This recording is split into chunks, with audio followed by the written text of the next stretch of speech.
ಎಲ್ಲ ಕಾರ್ಯಕ್ರಮಗಳಲ್ಲೂ ಕೂಡ ನಾನು ಭಾಗವಹಿಸ್ತಾ ಇದ್ದೇನೆ. ನನ್ನ ಕೆಲಸ ಎಷ್ಟೇ ಒಬ್ಬ ಸಾಮಾಜಿಕ ಕಾರ್ಯಕರ್ತನಾಗಿ ಪ್ರತಿಯೊಂದು ಮಗುವನ್ನು ಕೂಡ ಯಾವ ಶಾಲೆ ಹೇಗೆ ತಿದ್ದಿ ತೀಡಿ ಸಮಾಜಕ್ಕೆ ಕೊಡುಗೆಯಾಗಿ ಕೊಡ್ತಾ ಇದ್ದೇನೆ ಅನ್ನೋ ಗಮನಿಸ್ತಕ್ಕಂಥದ್ದು ನನ್ನ ಕೆಲಸ ಆಗಿದೆ.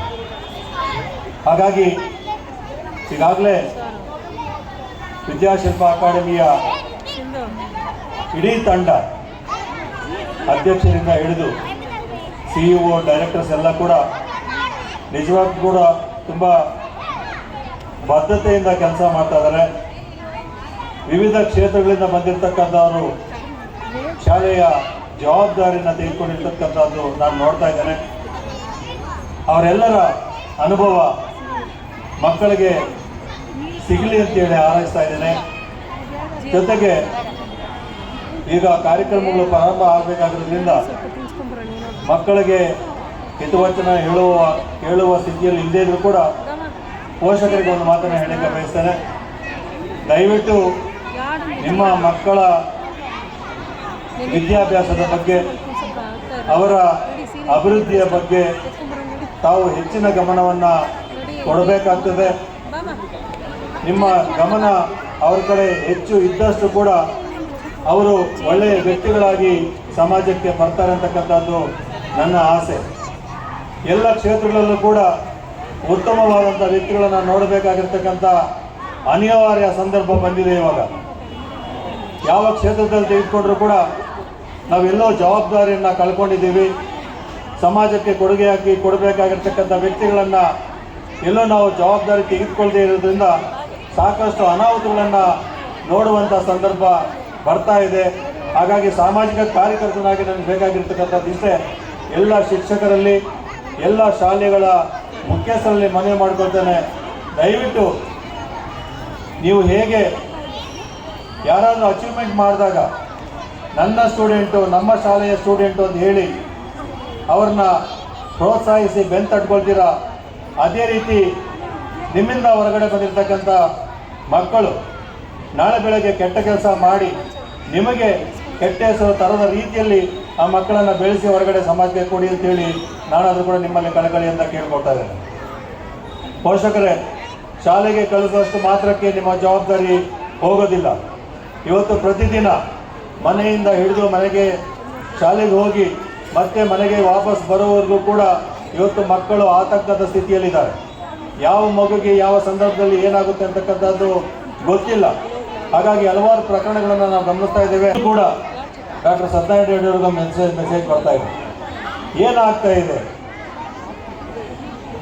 ನಮಗೆ ಪ್ರತಿ ತಿಂಗಳು ಕೂಡ 3-4 ಇಂಥ ಪ್ರಕರಣಗಳು ಬರ್ತಾ ಇದ್ದಾವೆ.